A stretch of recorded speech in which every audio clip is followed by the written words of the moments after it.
I've been all over this world. I've seen men die in ways I ain't even know was possible.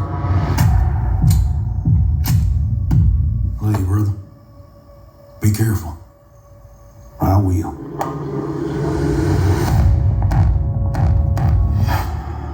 With all the things that I've seen,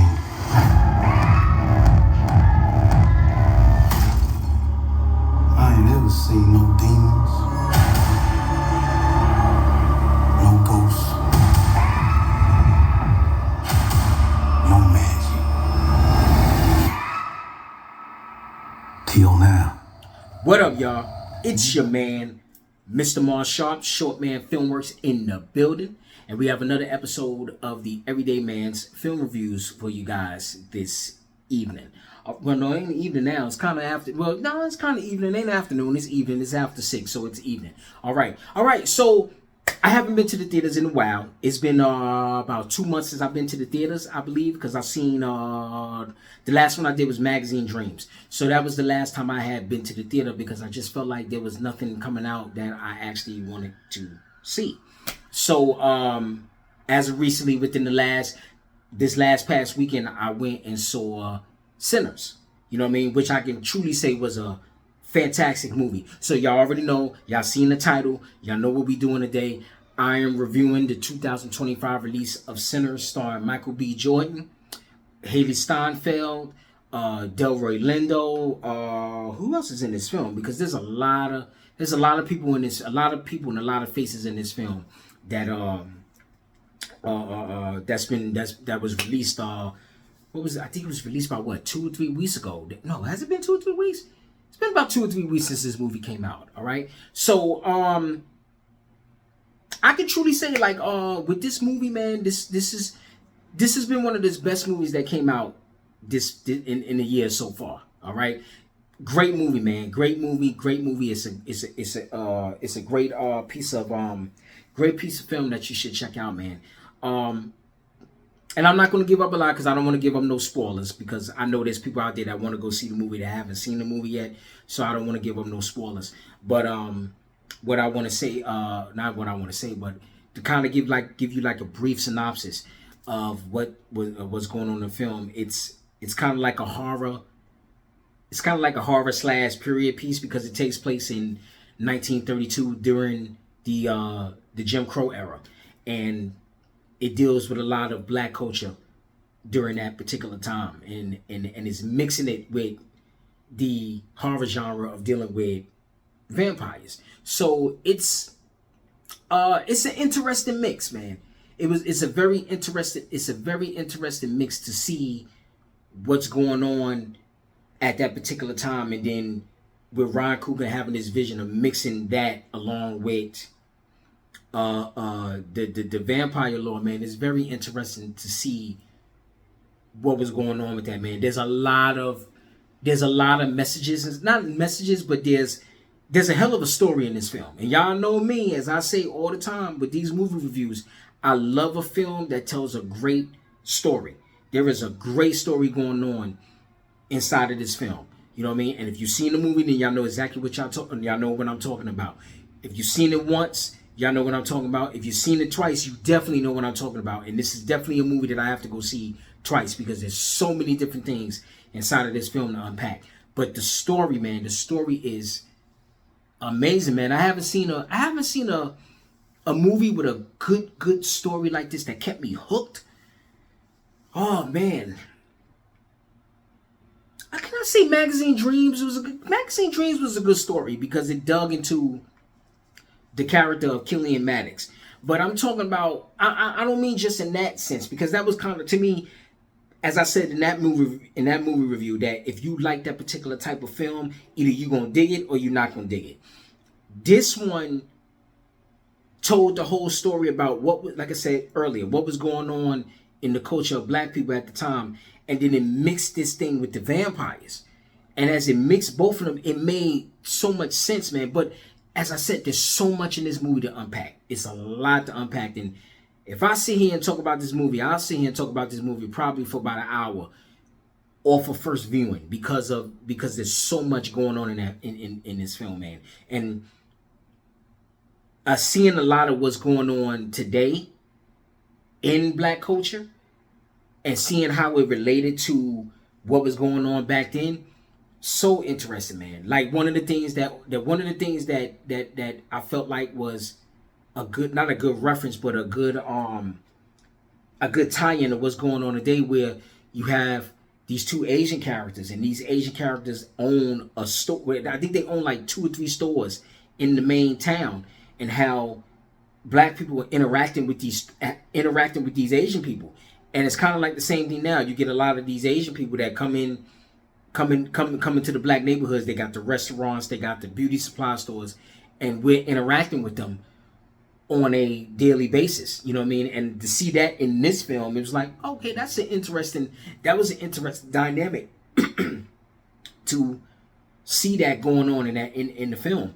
You know, another interesting dynamic of what was kind of driving the film was the music aspect, and how one of the main characters, played by Miles Canton, Sammy, he's this preacher's kid, and you know, he does what he has to do, and we get a glimpse in his life too. That's why I'm like, dealing with black culture, we get a glimpse into his life, how, you know, he's involved in a church, but he also wants to have something else going on in his life. You know, he's a hell of a singer, hell of a musician, and how they fuse, how that music was fused into the whole aspect of what was going on with the story. Even with the vampire, he was into music, and how that was going back and forth between how he came up in his culture. I think his culture was like Irish, because he had a particular point where he was singing a song and he was doing a little river dance, tap dancing that was going on, and that's known as, I think that's known as an Irish, known in Irish culture. Then you had what was going on with the music in black culture at the juke joint. So that was another pulsing beat of what was going on inside of the film. Even with the vampire, he referenced that, like, hey, your music is going to bring people together, and it's like one of the reasons why he had actually came to the juke joint. You know what I mean? So it's a lot to dig through, man. It's a lot to dig through. And if you've seen the movie, y'all know what I'm talking about. If you've seen the movie, it's so much to dig through with this film. So much, man. You know, and one of the scenes that I love that had to deal with the music, how you saw Miles, he was singing, and how he was singing, they had a whole reference of the roof is on fire, and we you know, that's a reference that goes back to my culture, to black culture, where the roof is on fire. We don't need no water. Let this mofo burn. So when you see that in the film, it's like, oh wow, you know, you see that going on, and then you see how that music from back in the day starts linking up to all future generations. You know, there's a reference to the 70s, reference to the 80s, reference to breakdancing, to turntabling, and then you see a couple of cultures where you see a little bit of the Asian culture get mixed in this one little scene. I'm telling you, man, like, yo, it's so amazing to see. It's so amazing to see, and this is why I'm like, yo, you cannot see this movie one time, because there's so many different things that you're gonna miss, and I know there's so much more that I missed and I didn't see on the first time around. So, shouts out to Ryan Coogler, man. Shouts out to Ryan Coogler for directing, not even just directing, because he wrote this as well. Shout out to him for writing and directing such a phenomenal, first of all, writing a beautiful story, writing a hell of a story.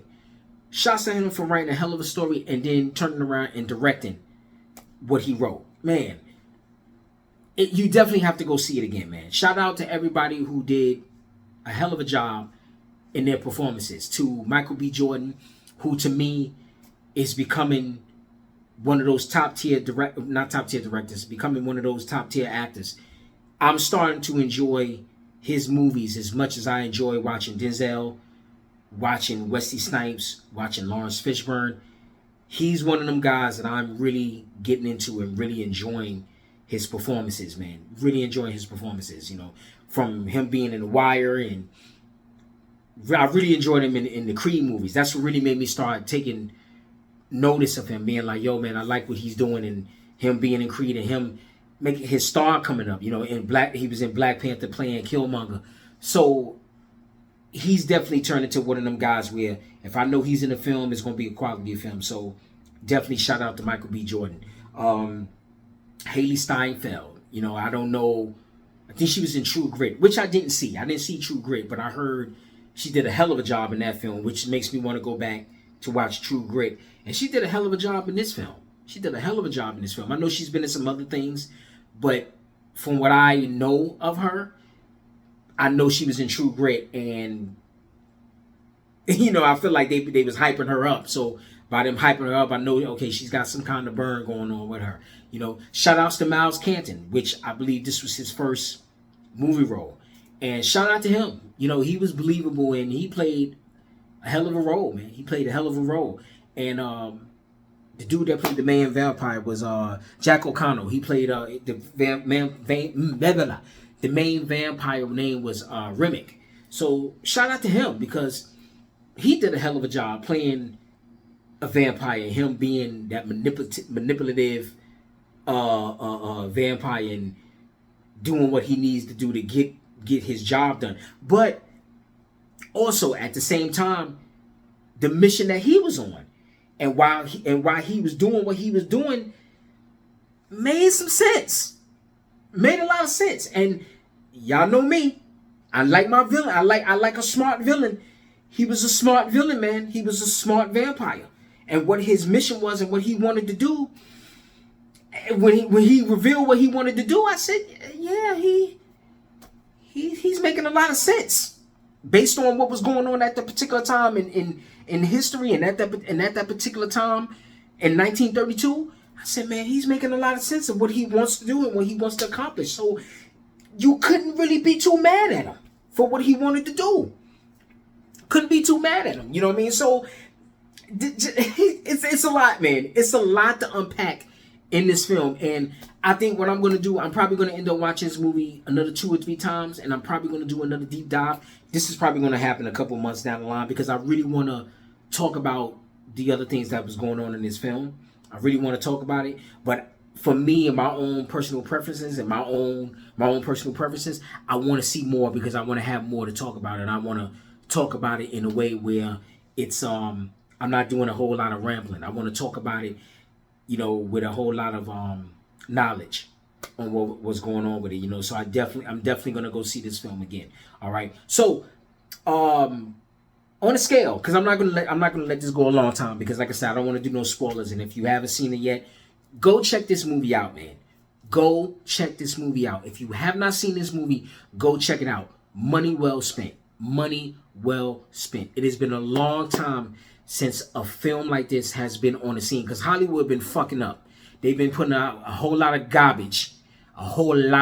And for people like me who love movies, you want to go to a movie theater and you want to feel like you got your money worth. You don't want to feel like you went to a movie theater and you wasted your money. So far, the last 2 movies I've seen this year have been great movies. I've seen Magazine Dreams and I've seen Sinners. And these 2 have been great movies. I haven't even seen Captain America yet. That lets y'all know how much I'm not really invested in going into theaters to see the movies. But I heard a mixed bag of things. I heard a mixed bag, like it was good, it wasn't good, and then you got the Thunderbolts out. But I don't feel like rolling the dice right now with Marvel. Too much stuff going on with Marvel. So I don't feel like rolling the dice with them. And I think I'm just going to let that come to streaming and then I'll check it out on streaming. But getting back to my point, talking about Sinners, this has been the second best movie I've seen this year. And I by far, I put it as number 1. I put Magazine Dreams as number 2. But by far, if you have not seen this movie, please go check it out. Show Ryan Coogler some love, man. Because him just bringing a quality film back to the movie theaters, man. And I think that's what's really was pulling people in. That it's just an overall good ass movie, man. It's just a good film. Go check it out. If you have checked it out, put some comments below. Let me know how you feel about it. If you've seen it once, twice, 3, 4 times, let me know how you feel about the movie. Tell me what you think about it. You know what I mean? And yeah, so that's my review on Sinners. I know it ain't a lot, it ain't much, but like I said, I didn't want to spoil it, and I just wanted to give something brief Something quick, fast, and simple. Oh, I didn't do the scale. Since I said this is the number, to me, this is the number one movie of 2025. You get 4 thumbs up. I don't think I gave a movie 4 thumbs up in a minute. If it wasn't nostalgic, I haven't given a movie a 4 thumbs up. But as a new movie in 2025, you get 4 thumbs up. Shout outs to Ryan Coogler for making an awesome film. All right. So, with that being said, this is Short Man Filmworks. These are the everyday man's film reviews, and I'm your man, Mr. Mar Sharp. And I know I got all of that twisted. It's backwards, but y'all get the gist of what I'm talking about. All right, y'all take care. Y'all have a good one, and I will see y'all on the next one.